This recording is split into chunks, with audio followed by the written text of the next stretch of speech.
आज नागपंचमी सणाच्या निमित्ताने खूप प्राचीन काळापासून कंधार तालुक्यातील गुंडा ह्या गावी नागबर्डी देवस्थान आहे आणि ह्या नागबर्डी देवस्थानावर नागपंचमीच्या दिवशी प्रचंड मोठी अशी यात्रा खूप प्राचीन काळापासून भरते आहे आणि आज ती यात्रा संपन्न झाली। साधारणतः या यात्रेमध्ये कंधार तालुक्यातून नव्हे तर संबंध जिल्ह्यातून पूर्ण जिल्ह्यातून लाखोच्या संख्येनं भाविक या ठिकाणी दर्शनासाठी नागदेवताचे ते येतात। पूर्ण जिल्हाभरातून साधारणतः 3 लाख जनसमुदाय या ठिकाणी दर्शनासाठी येतो आणि जात राहतो। सकाळपासून येणे जाणे चालू असल्यामुळे जनतेचा समूह हा एकत्र दिसत नाही, मात्र 3 लाखाच्याही वर लोक या ठिकाणी दर्शनासाठी भाविक भक्ती येत असतात।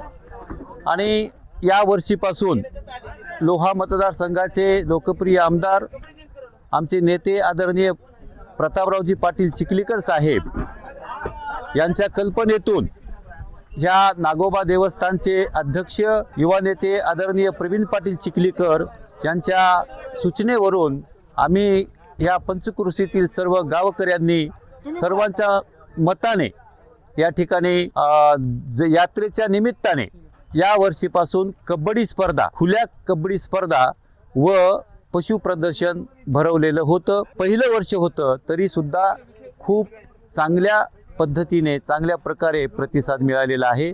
साधारणतः 25 कबड्डीच्या टीम या ठिकाणी उपस्थित होत्या, खेळून गेल्या। कबड्डी स्पर्धेला पहिलं पारितोषिक हे 25,000चं होतं, दुसरं पारितोषिक 15,000, तिसरं पारितोषिक 9,000 आणि चौथं पारितोषिक 5,000चं होतं। असं भरीव बक्षीस या ठिकाणी देण्यात आले।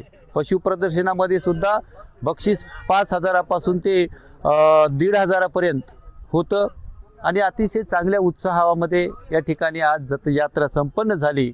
या यात्रेमध्ये सर्व प्रशासनाचं, सर्व गावकऱ्यांचं अतिशय चांगल्या प्रकारे सहकार्य या ठिकाणी लाभलेलं आहे। खूप यात्रा मोठी भरली, असं भरपूर खेळाडूंनी आनंद घेतला। या खेळाचा खेळ खूप चांगल्या प्रकारे चालला।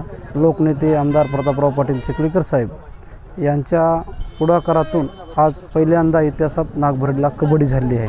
आजपासून कधी कबड्डी ह्या आमच्या पंचक्रोशीत कधीच झाली नव्हती। माननीय लोकनेते प्रतापराव पाटील चिखलीकर साहेबांना पहिल्यांदा प्रताप पाडून आमच्या गावचं व पंचक्रोशीचं वैभव वाढवलेलं आहे। जनावरांचं प्रदर्शन खूप प्रकारे यात्रा खूप मोठी झाली, त्याबद्दल चिखलीकर साहेबाचे गावकऱ्याच्या वतीनं व पंचक्रोशीच्या वतीनं मी आभार मानतो। आणि खूप यात्रा चांगली झाली। सगळं कर्मचारी, पोलीस मित्र व सर्व आदरणीय साहेबराव सर सगळ्यामुळं, प्रवीण पाटलामुळं सगळी यात्रा चांगली झाली। त्याबद्दल सगळ्याचे गावकऱ्याच्या वतीनं सगळ्याचे मी मनुष्य आभार मानतो।